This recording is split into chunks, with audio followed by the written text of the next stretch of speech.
Welcome to today's Explainer. We are jumping right into one of the most complex, high-stakes, and frankly, absolutely fascinating periods in modern history, the fight for Indian independence between 1944 and 1945. Now, this wasn't just some single unified movement. It was a dual-track struggle. Picture this. On one hand, you've got these intense, deeply frustrating political negotiations happening right at home.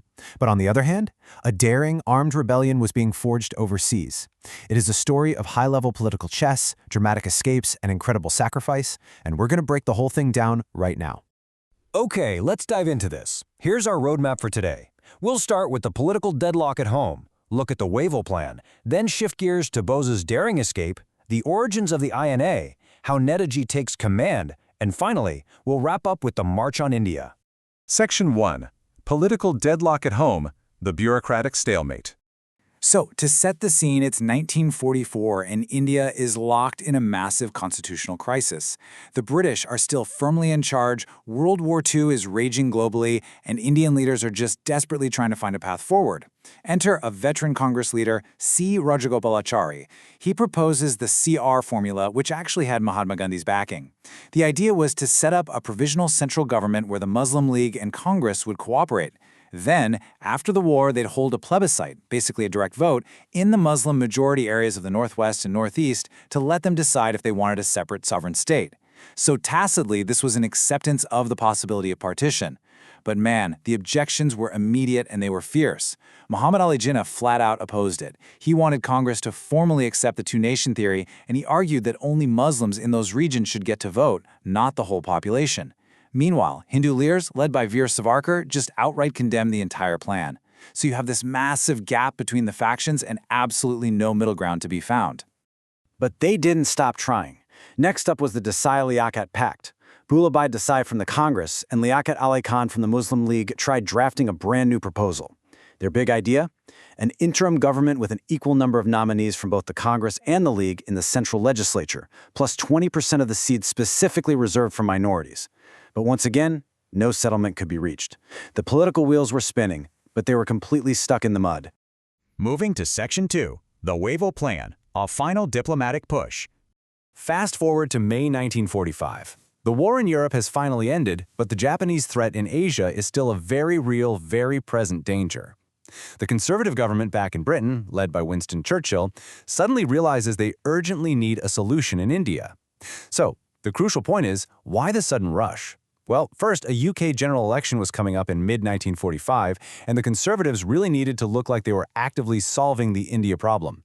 Second, their global allies were putting immense pressure on them to get India's full cooperation for the ongoing war in the Pacific. And third, they were desperate to divert all this growing Indian political energy into administrative channels that were, frankly, more profitable for British interests. Under all this pressure, the Viceroy Lord Wavell convenes a major conference at Shimla in June 1945.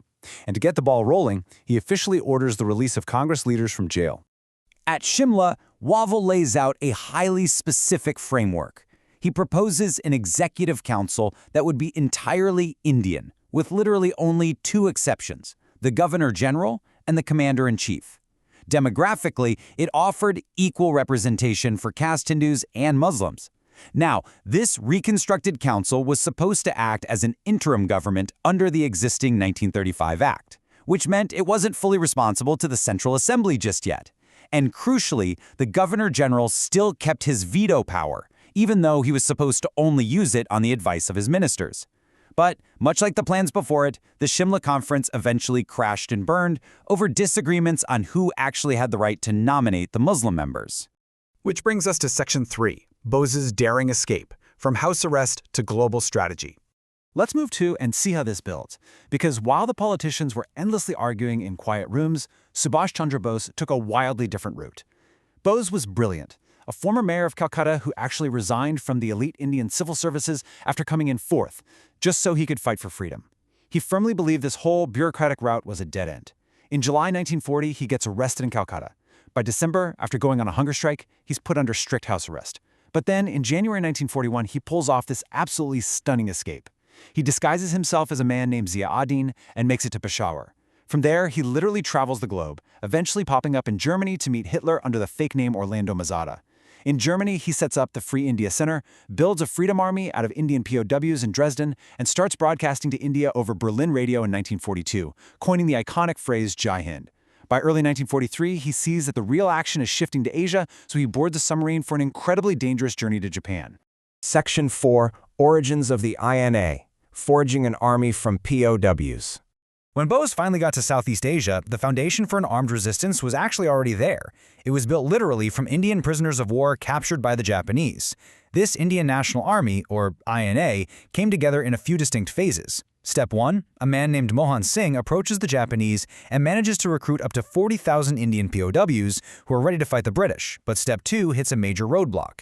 The Japanese only wanted a small token force of about 2,000 men, while Mohan Singh wanted a massive, formidable army.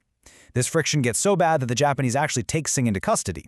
That leads us to Step 3, where we have to talk about Rajbihari Bose.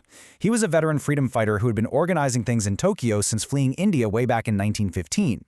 He steps in, organizes a conference in Bangkok, and smartly places the INA under the umbrella of his Indian Independence League. So, by the time we hit Step 4, when Subhas Chandra Bose arrives in Singapore in July 1943, Rajbihari is ready and happy to hand over the reins to him. The stage was officially set. Section 5. Netaji takes command. The provisional government is born. By August 1943, Subhash Bose, now widely and respectfully known as Netaji, becomes the supreme commander of the INA. He doesn't waste any time. He sets up the provisional government for Free India in Singapore, complete with its own portfolios for finance, broadcasting, and even a dedicated women's department led by Lakshmi Swaminathan. And this brilliantly illustrates his power as a leader. In Malaya, he delivers this legendary line to a massive crowd: "Give me blood, I will give you freedom." Think about the gravity of that for a second. He wasn't just offering a political slogan. He was literally asking them to trade their lives for the liberation of their homeland. And the response from the people? It was absolutely overwhelming. Now, even though Netaji chose the path of armed conflict, which, as we know, Mahatma Gandhi completely disagreed with, he still had immense respect for him. In fact, here's a really fascinating piece of history. On July 6, 1944, during a broadcast from Azad Hind Radio, Subhash Chandra Bose asked for blessings for what he called India's last war of independence. In that very broadcast, he became the first person in history to address Mahatma Gandhi as the father of nation. It's a powerful reminder that despite their radically different methods, they were fighting for the exact same thing. And now, Section 6. The March on India, the sword reaches the homeland. Now, what's really interesting about this slide is tracking just how close they actually got. By January 1944, the INA moved its headquarters to Rangoon in Burma. They took control of the Andaman and Nicobar Islands, renaming them Shahid Dweep and Swaraj Dweep, and began their march with a fierce new battle cry, Chalo Delhi. On March 18, 1944, the Azad Hind Fauj actually crossed the Burma border and set foot on Indian soil. They pushed incredibly hard, advancing all the way to Kohima and Imphal. On April 14, Colonel Malik hoisted the INA flag for the first time on the Indian mainland at Moirang, Manipur, shouting Jai Hind. They even administered that territory for 3 full months. But the momentum of World War II was shifting. A massive Allied counteroffensive forced the INA into a brutal withdrawal starting in July 1944. They suffered terribly alongside the retreating Japanese forces. And when Japan formally surrendered on August 15, 1945, the INA really had no choice left but to lay down their arms as well. And just 3 days after that surrender, the unthinkable happened. On August 18, 1945, reports emerged that Subhash Chandra Bose had died mysteriously in a plane crash in Taipei. In an instant, the driving force of the armed struggle was just gone, right as the global war was ending. For a moment, it really seemed like the end of the line for the INA. But, history has a funny way of turning a complete defeat into an ultimate victory. As we wrap up this explainer, I want to leave you with a question to chew on. Did the military defeat of the INA actually spark the final unstoppable movement for independence? Because here's what happened. When the British brought those defeated INA soldiers back to India to court-martial them for treason, they fully intended to make an example of them. But it spectacularly backfired. The trials ignited this massive, unprecedented wave of public sympathy and pure outrage across the entire country. The very army that couldn't take India by military force ended up completely uniting the nation politically. It just goes to show you the pen and the sword may have been 2 completely separate tracks, but they ultimately arrived at the exact same destination. Thank you so much for joining me today to explore this incredible chapter. Keep questioning, keep learning, and I'll see you in the next explainer.